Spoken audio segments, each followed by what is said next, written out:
All right, Hotep, everybody. How's everybody doing? Hey, this is Michael Imhotep from the African History Network.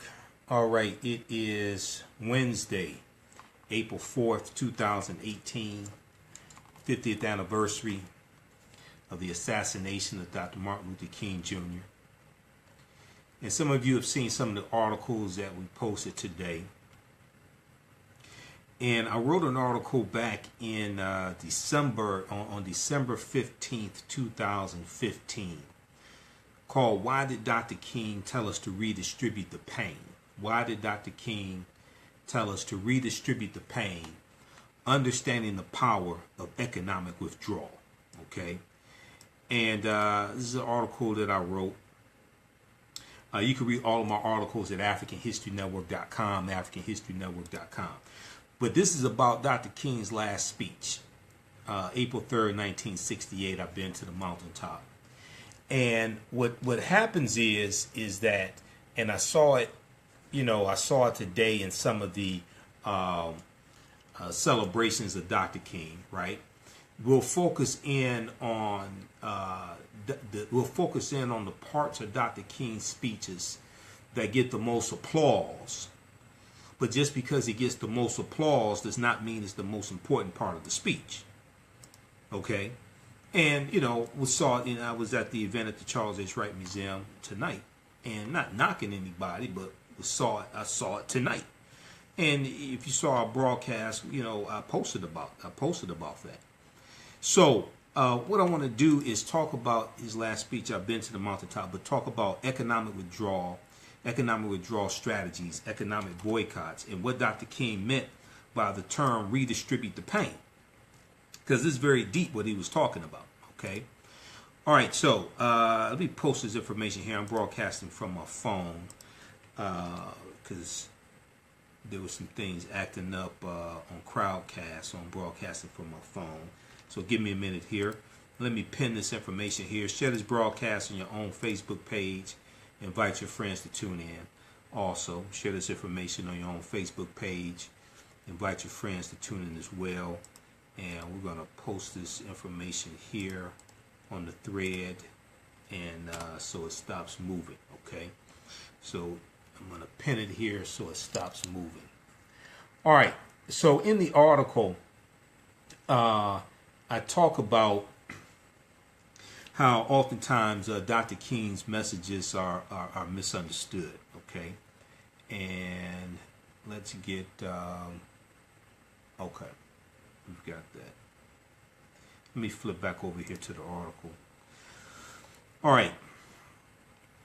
So back during December 15, 2015, we saw boycotts going on in Chicago, but behind the Laquan McDonald killing, the release of the tape, right? And I said that there has been a lot of talk lately about economic boycotts when it comes to African Americans.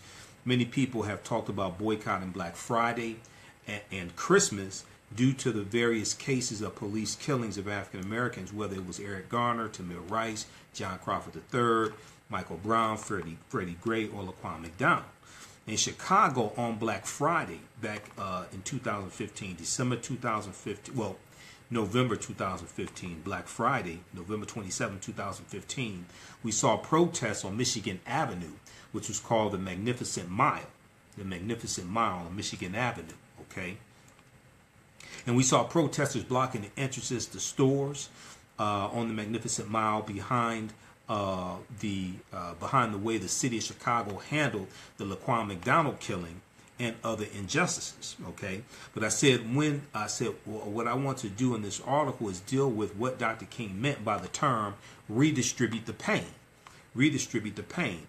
And his message dealing with economic empowerment that he delivered in his last speech, April 3rd, 1968, called I've Been to the Mountaintop, all right? Now, this side of Dr. King is not often talked about in mainstream media or on Dr. King Day celebrations. And I saw it today here on MSNBC. And I like MSNBC. I watch MSNBC about 6 to 10 hours a day. So I do research all day long, right? But when they showed excerpts of I've Been to the Mountaintop, then they talk about him talking about boycotting Coca-Cola and Heart's Bread and Wonder Bread. They didn't talk about where he said that, you know, the annual income of the American Negro is $30 billion. And that's a lot of money if you know how to pool it. They didn't talk about him talking about economics. They showed the last couple of minutes of the speech, right? So this side of Dr. King dealing with economic empowerment is not often talked about in mainstream media or on Dr. King Day celebrations. From 1966 to 1968, Dr. King shifted his focus from civil rights to human rights. He shifts from civil rights to human rights. Unfortunately, many of the people organizing these celebrations have never really studied Dr. King, and the quality and content of these celebrations proves this. Now, leading up to the Justice or Else 20th anniversary of the Million Man March on October 10th, 2015, Minister Farrakhan called for an economic boycott of the Black Friday shopping festivities, which is the day after Thanksgiving, which is usually the biggest shopping day of the year, and the Christmas shopping season. He called for a boycott of the Christmas shopping season as well. So when he spoke, when he was interviewed by Roland Martin on News One Now on TV1, September 10th, 2015, Minister Farrakhan referenced Dr. Martin Luther King Jr. speaking out about the 1968 sanitation workers strike in Memphis, Tennessee, in his last speech, I've Been to the Mountaintop. And Minister Farrakhan said, quote, "We have to find a way to redistribute the pain," Farrakhan said, citing Dr. King. Farrakhan said, quote, he referring to Dr. King, talked about going to businesses that benefited from black dollars, and he said, quote, "We have to now withdraw our economic support so that those who give us pain can receive pain in return," end quote, Minister Farrakhan said. And Roland Martin added that Dr. King was actually referencing Jesse Jackson in Operation Breadbasket, because that was a phrase actually from Reverend Jesse Jackson. So in this same speech that mainstream media likes to show you the last 2 minutes of it, where he says, "I've been to the mountaintop, and we as a, you know, I may not get there with you, but we as a people will get to the promised land," right? They like to focus on the promised land. But Dr. King also said that we have to always anchor our external direct action with the power of economic withdrawal. He said this in the same speech. He said we have to always anchor our external direct action with the power of economic withdrawal. Okay? So what was he talking about? And he talked about the need to redistribute the pain when boycotting corporate America. So this means that when you have mass protests and marches, you also have to have economic boycotts, economic withdrawal strategies implemented to put pressure on your adversary. The mass protests draw attention to the problem. It galvanizes support around the issue, so you can then bring people into your plan of action. See, this is why this is a deflection, right? So many of us saw them showing Dr. King today in his last speech, and he talks about getting to the mountaintop. In the very same speech, was about 43 minutes long. And when you read the article, I have the video of his speech in here, so you can check it out.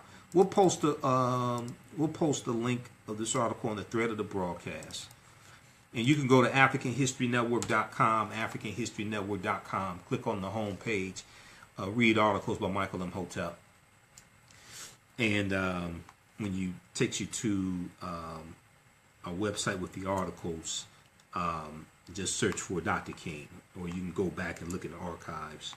It's from December 15, 2015. Okay. All right. So in the very same speech, Dr. King says, we have to always anchor our external direct action with the power of economic withdrawal. So the mass protests draw attention to the problem. Marching has its purpose. I hear people saying marching doesn't work. Marching has its purpose. Oh, yes, it does. We see with the youth march, March for Our Lives, they registered 10 to 20,000 people to register them to vote, that was in Washington, D.C. alone. This got international attention. This continues them pushing that issue. Now, look at what David Hogg did. Laura Ingraham on Fox News attacked David Hogg about not being accepted to the college of his choice with a 4.1 GPA. David Hogg gets on his Twitter page, where at the time he had 650,000 followers. Now he has about 672,000 followers on Twitter. He's 17 years old, okay? He hasn't recorded an album. He doesn't play basketball that I know of. He doesn't have an NBA contract. He's not going to the pros. He listed 12 of her top advertisers and said because she's attacking him, which was wrong for her to do. She attacked LeBron James also. We should have taken economic action against her then. But he asked his followers on Twitter to contact her advertisers. About 15 of her advertisers have withdrawn economic support from them. Now, this is leveraging the spending power that people have. See, some people say spending power is not power. Oh, spending power is power if you know how to use it. If all you're doing is being a consumer, it's not power. If you know how to leverage your spending power to push an agenda, to push policies, oh, it's very powerful. We don't realize how much power we have because we keep listening to idiots telling us we don't have power, we don't have this, we don't have this, we don't have businesses, blah, blah, blah. Oh, no, we have a $1.3 trillion economy is extremely powerful. And you have some people say, oh, it's not aggregated. Oh, it's aggregated when you know how to put pressure on advertisers and push agendas. Oh, it's very aggregated. We have more power than we think. Power is the ability to define and shape reality and have other people accept your definition of reality as if it were their own. So now Laura Ingraham is on vacation. Now, Fox News said it's a pre-planned vacation, but that's the same thing they said about Bill O'Reilly when 80 advertisers pulled economic support from Bill O'Reilly because organizations like colorchange.org, which is the African American organization, and other organizations united and contacted his advertisers after he attacked Maxine Waters. But before that, it was when the article came out from the New York Times about Fox News and Bill O'Reilly paying $13 million to 5 women to settle sexual harassment lawsuits. And these organizations, and colorchange.org was at the forefront, they put pressure, economic pressure, on 80 of his advertisers. And next thing you know, Fox News fired him. This is understanding different types of economic withdrawal strategies, redistributing the pain. Read the article from Huffington Post, HuffingtonPost.com called This Black Org. Let's see, what's the name of that article? This Black Org helped oust Bill O'Reilly. This Black Org helped oust Bill O'Reilly by hitting Fox where it hurts. This is talking about redistributing the pain. Now, these are the types of conversations that weren't had a lot. They didn't have a lot of these conversations today when they talked about Dr. King Day celebrations. Unfortunately, they have a lot of feel-good Dr. King Day celebrations, things like this. You play the music and things like this. But we need to deal with it. If you're going to talk about that speech, we need to get to what the main part of that speech was about. So the economic boycotts hurt the opposition economically, weakens them, and causes them to be open to negotiating with you because you have crippled them economically. You are communicating with them in a language that they understand. You're communicating with them in a language that they understand. You're speaking the language of economics. Now, many of the people who are protesting, back at the time I wrote this article, protesting in Chicago, December 2015, behind the Laquan McDonald killing. But this could talk about Stephon Clark in Sacramento. I haven't heard a lot of talk about economic boycotts. You're taking your money out of the white banks. boycotting the major corporations, boycotting the retail district in the downtown business district, right? Redistributing the pain through targeted, sustained economic withdrawal strategies. Many of the people who are protesting today mean well and in many cases are doing a good job, but don't really understand the power of economic boycotts and withdrawing our economic support. Some people have even tried to make the excuse that we should not boycott Black Friday because that's the only time of the year that some African Americans can afford to buy things for their children for school, etc.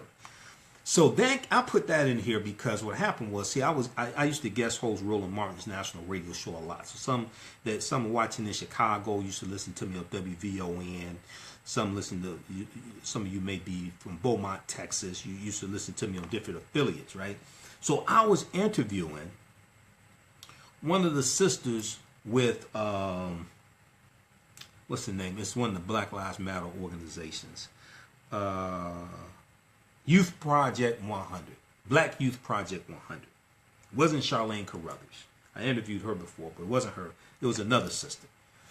So I was asking them, okay, so, I'm all for the mass protests and things like this, but when y'all going to engage in some economic withdrawal strategies, some targeted, sustained economic boycotts?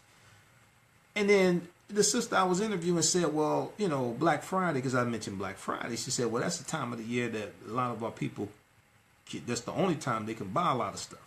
I mean, that's the only time of the year a lot of our people can buy some of the things for their children for school and things like this. I used to manage a Radio Shack. Black Friday, most of the people going shopping on Black Friday ain't buying stuff for school. You ain't buying pencils and pens. You ain't buying, no, most of that stuff is not for school. They may buy a laptop, but the majority of the people that go shopping on Black Friday and knocking people over and standing outside Best Buy at 4 o'clock in the morning, they ain't buying stuff for school for the children. Okay, let's just keep it real. So some people have even tried to make the excuse that we should not boycott Black Friday because that's the only time of the year that some African Americans can afford to buy things for their children for school, etc.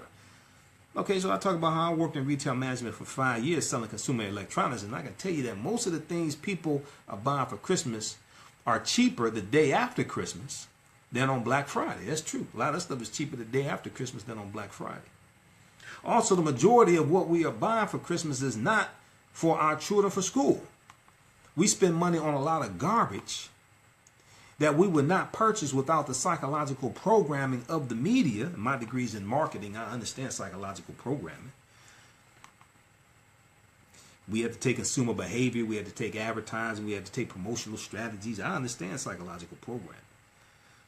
We spend money on a lot of garbage that we would not purchase without the psychological programming of the media during that time of the year.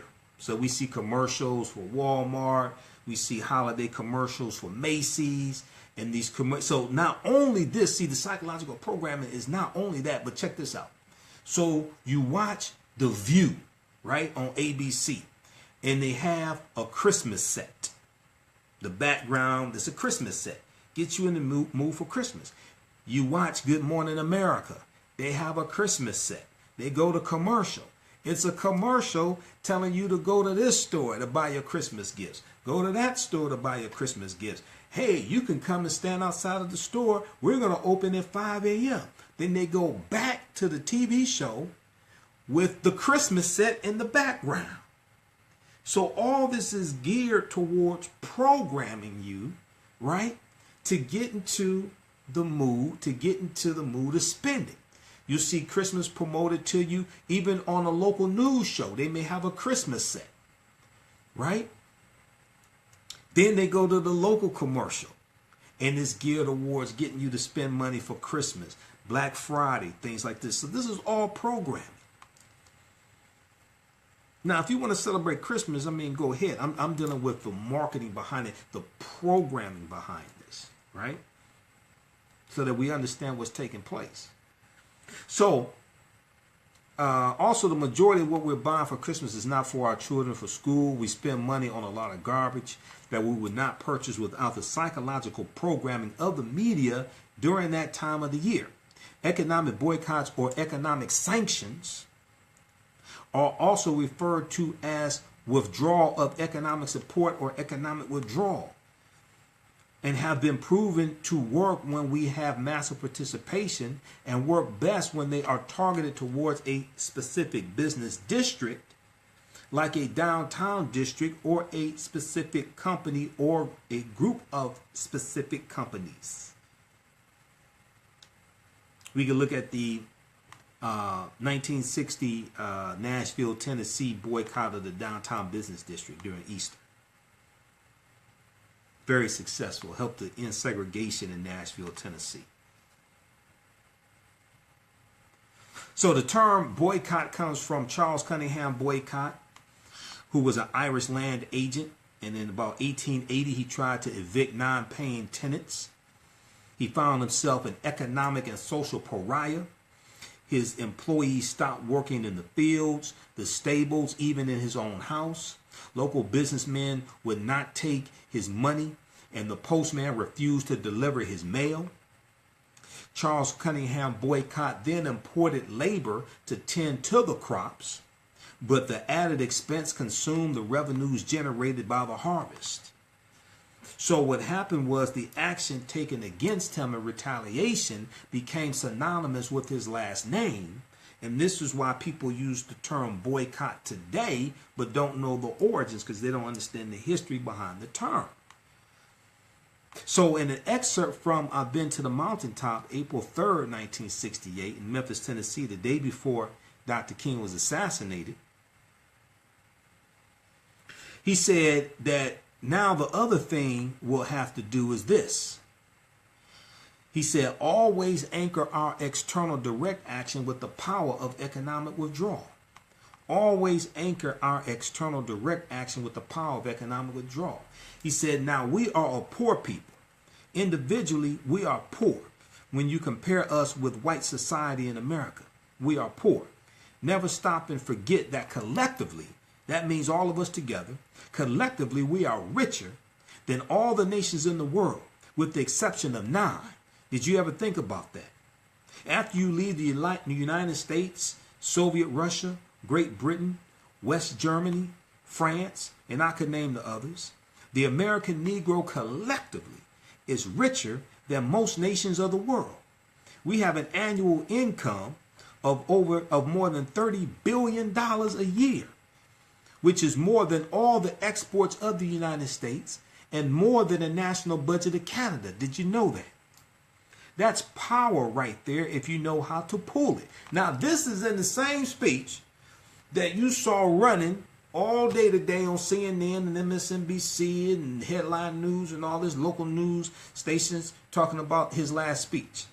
Now, most of them didn't talk about, didn't show you the portion where he talks about economics. Most of them didn't say he talked about economics in the speech, and he talked about redistributing the pain economically to those inflicting pain upon us. They focus on the mountaintop. They focus on the dream portion. Now, Dr. King left us a blueprint. If you read his latest book, his last book, I should say, Where Do We Go From Here, Chaos or Community, Dr. King left us a blueprint. He dealt with economics. He talked about the Black Power movement in chapter 2. Because he wasn't against the term Black Power. He just felt that power had no color. So he backed away from using the term.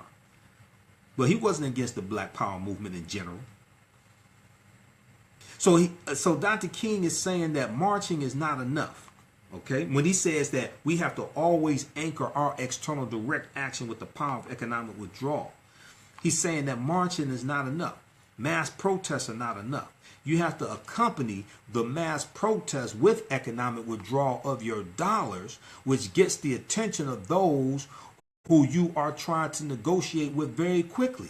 This puts pressure on them so you can push your agenda. You leverage the dollars that you use at various businesses to be able to push a political agenda. But if you try to achieve acceptance from Europeans by trying to consume your way to equality, then you won't leverage your dollars to be able to fight back, because you're trying to consume your way to equality. And you're not going to be able to do that. So you have to accompany the protest with economic withdrawal of your dollars, which gets the attention of those who you are trying to negotiate with very quickly. This even works better than rioting. Dr. King is drawing attention to the annual income of African Americans in 1968 to show them what type of economic power they had and how to use it. So Dr. King went on to say in this same speech that they showed you the last 2 minutes of the day, but don't want to talk about the economic empowerment portion. Dr. King said, we don't have to argue with anybody. We don't have to curse and go around acting bad with our words.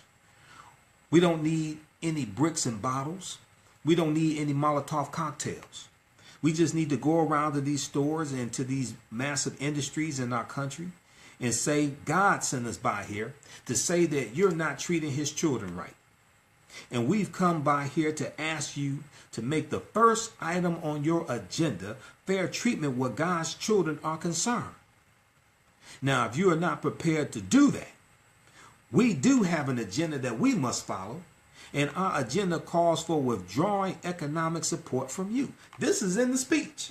This is what he told the sanitation workers. He's speaking to the sanitation workers in Memphis, Tennessee, the day before he was assassinated.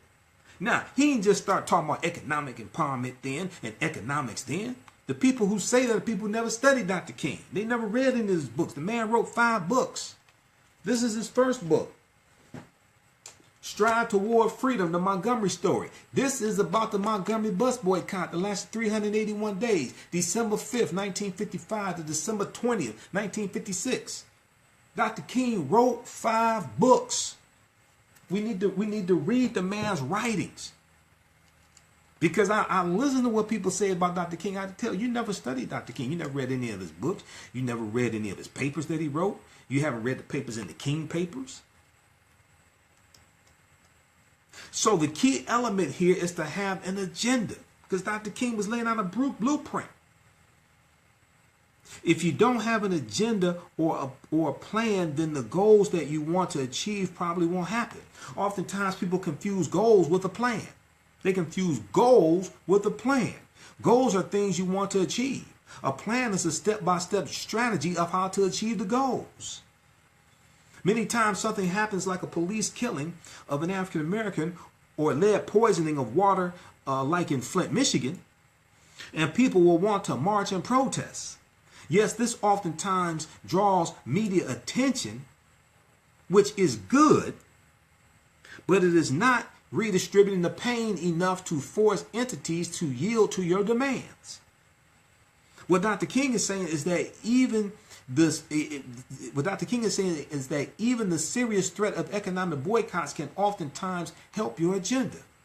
So he goes on to say in the speech, I've been to the mountaintop. He says, and so as a result of this, we are asking you tonight to go out and tell your neighbors not to buy Coca-Cola in Memphis. Go by and tell them not to buy Seal Test milk. Tell them not to buy, what is the other bread? Wonder Bread. And what is the other bread, Jesse? Tell them not to buy Heart's bread. Now he's telling them to withdraw economic support from Coca-Cola, Wonder Bread, Heart's bread, and Seal Test milk. This is in I've Been to the Mountaintop. The speech is about 43 minutes. It ain't 2 minutes like they keep showing you on TV all day today. So he said, as Jesse Jackson has said up to now, only the garbage men have been feeling the pain. Now we must kind of redistribute the pain. We are choosing these companies because they haven't been fair in their hiring policies. And we are choosing them because they can begin the process of saying they are going to support the needs and the rights of these men who are on strike. So he's talking about withdrawing economic support and leveraging the dollars that you spend with those corporations there in Memphis to then push the agenda to change the segregated conditions that the Memphis sanitation workers were working under and the unsafe conditions. Because it started because the sanitation workers strike started because 2 Memphis sanitation workers could not sit in the cab of the garbage truck, and it was raining, so they went into the back where you have the compressor, and there was it was raining, and there was some type of mechanical malfunction, and the compressor closes and they're crushed to death. This is what brings about the sanitation worker strike. So this is what Dr. King is talking about. He's talking about principles of redistributing the pain and leveraging the dollars you spend with companies to put economic pressure on them, which they will in turn put economic pressure on the politicians, on the political structure, to relieve the pain. This is what we saw happen in Nashville, Tennessee in 1960. If you watch Eyes on the Prize, Ain't Scared of Your Jails, 1960 to 1961, they talk about this and how they broke the back of segregation in Nashville, Tennessee.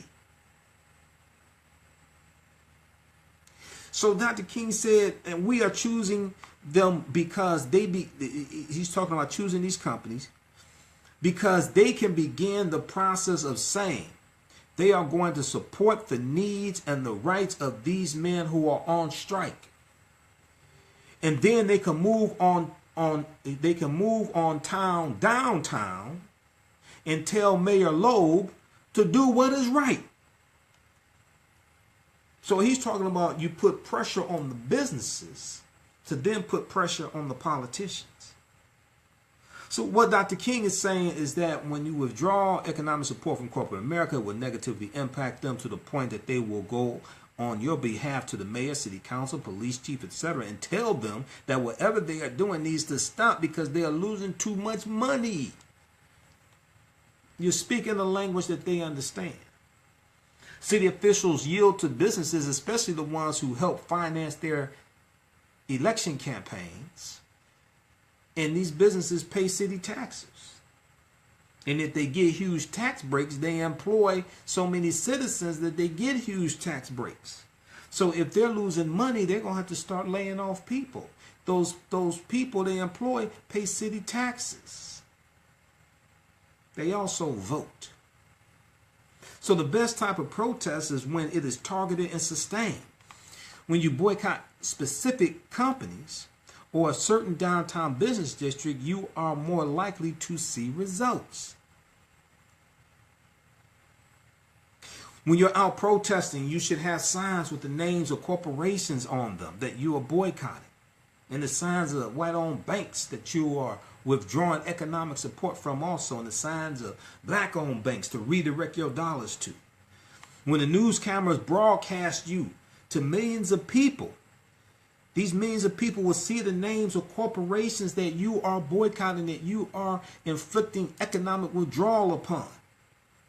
There should be signs with the names of some of the big banks that were behind the subprime mortgage scandal and massive foreclosures, robo-signing, foreclosure notices, etc., like Bank of America and Wells Fargo and others, urging us to close our accounts at these banks and open accounts at African-American-owned banks and or credit unions.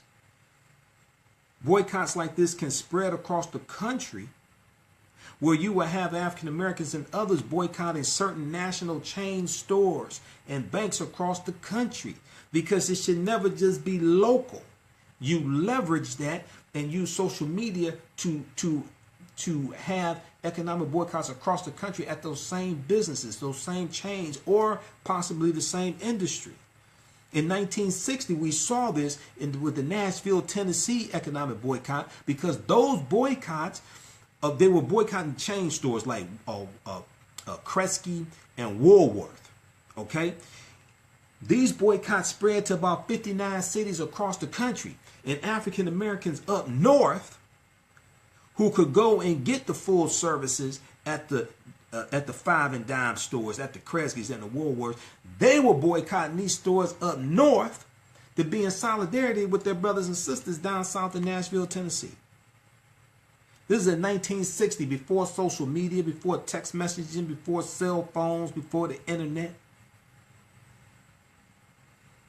So if you understand how to leverage this in social media and Facebook and Twitter and Instagram, I'm telling you, see, we don't understand the power that we have.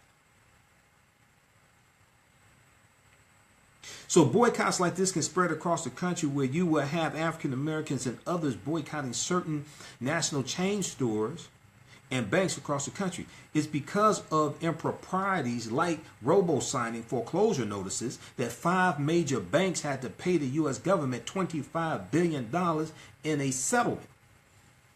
During the last foreclosure crisis, African Americans lost 53% of our wealth. Read the article from news1.com. 53% of black wealth wiped out. Foreclosure crisis erodes communities of color. 53% of black wealth wiped out. Foreclosure crisis erodes communities of color. News1.com. HuffingtonPost.com had an article, illegal foreclosures widespread across U.S., experts say. Illegal foreclosures widespread across U.S., experts say. Part of the article said robo-signing involves the use of bogus documents to force foreclosures without lenders having to scrutinize all the paperwork involved with mortgages.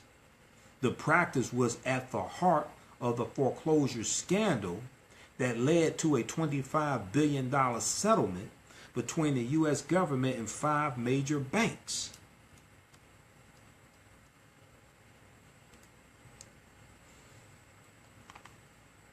All right, so check out this article here. How's everybody doing?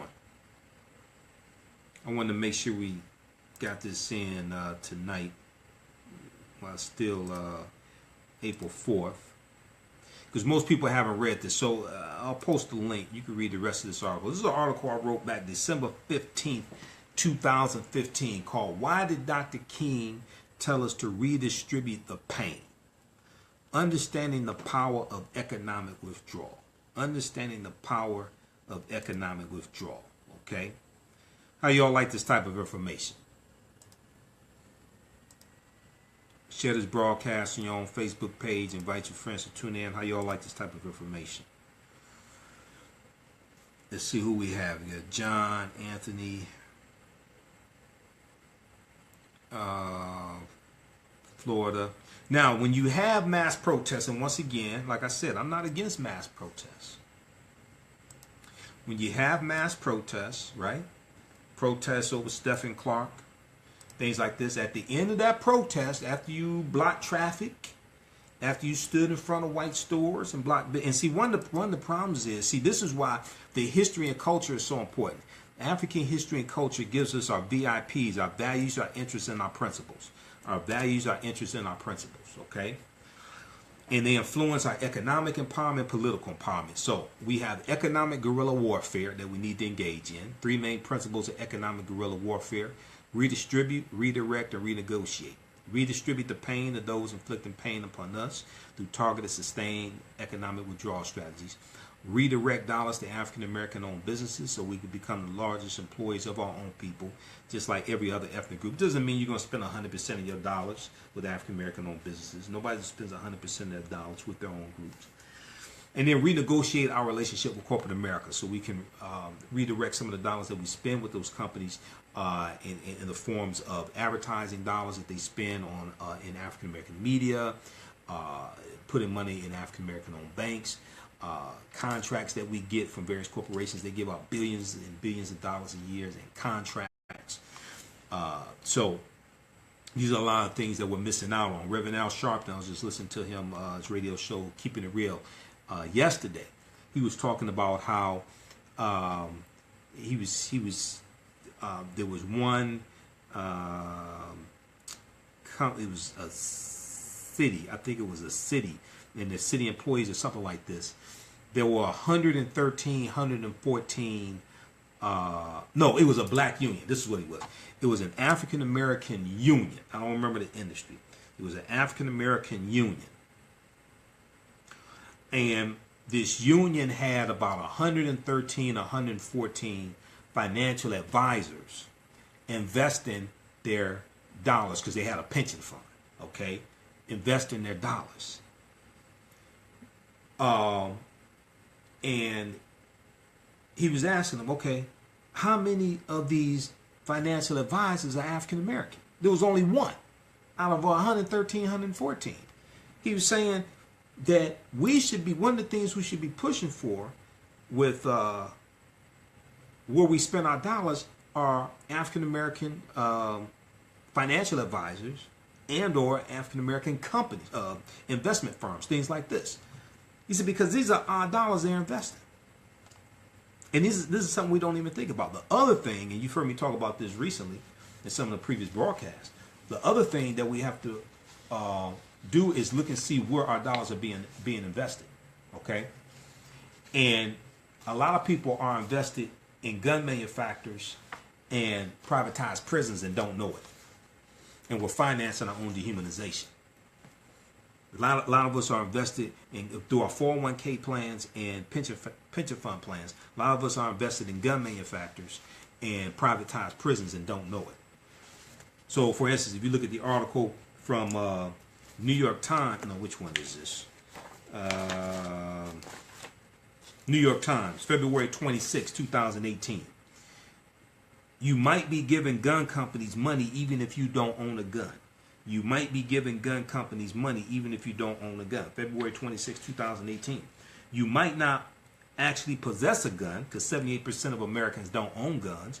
3% of the gun owners own 50% of the guns, right? There's largely white males stockpiling guns. But if you have a pension fund or a 401k investment in index funds, there's a good chance that directly or indirectly you own shares of one or more gun manufacturers. And then also we know that a lot of people are invested in privatized prisons and don't know it. So the city of New York, their city employees, the city of New York, they withdrew $48 million of pension fund dollars from 3 privatized prisons. This was back in June of 2017. Okay? So these are things that people can do. New York Daily News had the article, NYC, New York City, NYC pension fund to back out of investments in private prisons. NYC pension fund to back out of investments in private prisons. A lot of people are invested in private prisons and don't know it. Core Civic, Geo Group, and G4S, 3 of the largest operators of privatized prisons. They were invested in these 4. And a lot of times people don't even know this. Okay, so these are real life, these are real examples I'm talking about. Okay, how's everybody doing? All right, if you like this type of information, be sure to register for the online classes that I teach, also the online courses. We have a sale on the bundle pack. It's regularly 6 online courses, regularly $130 for the bundle pack. On sale $60, 55% off. We'll post the link here. You can also go to AfricanHistoryNetwork.com, AfricanHistoryNetwork.com. And the most extensive class is Ancient Kemet, the Moors, and the Ma'afa, Understanding the Transatlantic Slave Trade, what they didn't teach you in school. Ancient Kemet, the Moors, and the Ma'afa, Understanding the Transatlantic Slave Trade, what they didn't teach you in school. And that is a 14-hour, 7-session online course. And there's 20 hours of bonus content. Also, you get the Black Panther online lecture I did on this past weekend. You get Great African Women in History, the Mothers of Civilization. African American Resistance in the Era of Donald Trump. Voter Suppression, Reparations, and How Elections Have Consequences. And just some other ones also. Okay, so that is a 6 online course bundle pack. As soon as you register, you can start watching those. You can watch around the world. And there's 6 of my online courses on sale right now, $60. Okay, and that helps support the African History Network, helps us stay on the air. You can also go to our website, order my DVD lectures as well. That helps us stay on the air, help keep broadcasting. If you like this type of information, also donate You can also donate to the African History Network as well at our website, AfricanHistoryNetwork.com also. Okay. All right, let's go to some of your comments here. Man, you can read the rest of this article. Okay, Yvette said, love it. So if you know any activists, right? Any Black Lives Matter activists, any activists protesting police shootings, things like this, we have to leverage our dollars with economic withdrawal. Seriously. And one of the things I notice is that we'll take pride in standing in front of a white-owned business and interrupting their commerce, but we won't redirect that energy and redirect those dollars to our own businesses.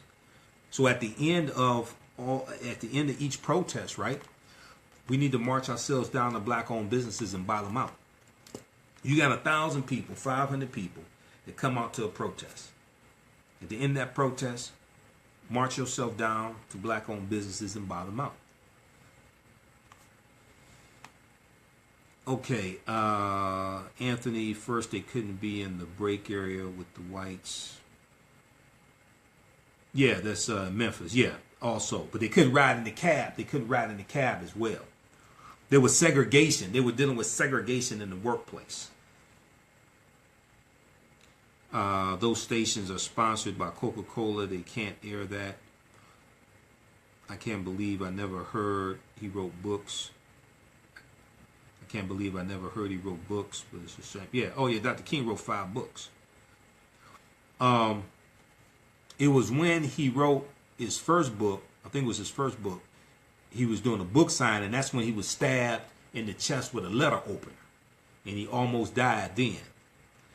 That was in 50, I think that was 57 or 58, when he was stabbed with the letter opener.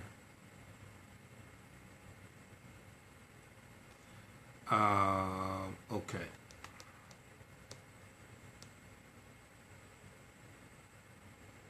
The link for the WordPress article is not working. Let me see here. Let's go to the site and pull it up.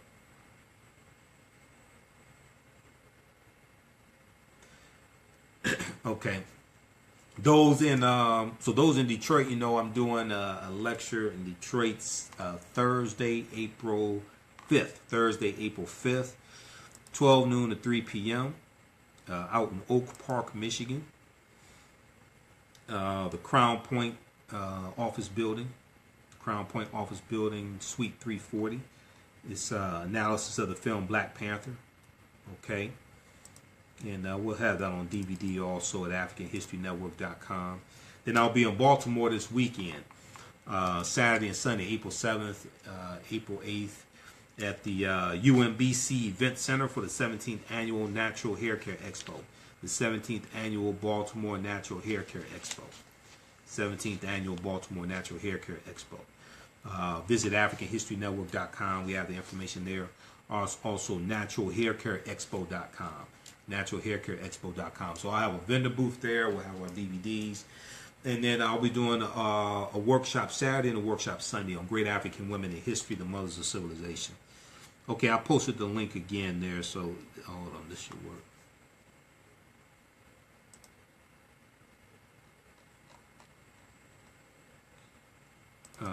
Let's see, this should work. This link here for the article. Alright, that should work. Okay, alright, look guys, we got to get out of here. Share this on your Facebook page and register for our online courses also. You can also go to AfricanHistoryNetwork.com, AfricanHistoryNetwork.com. Information is right on the home page. Check out this article as well, because it took me, I think this took me about 3 days to write this article. This article is 7 pages long. So this article's in depth. Okay. So I give some examples of recent economic boycotts, things like that as well. Okay. All right.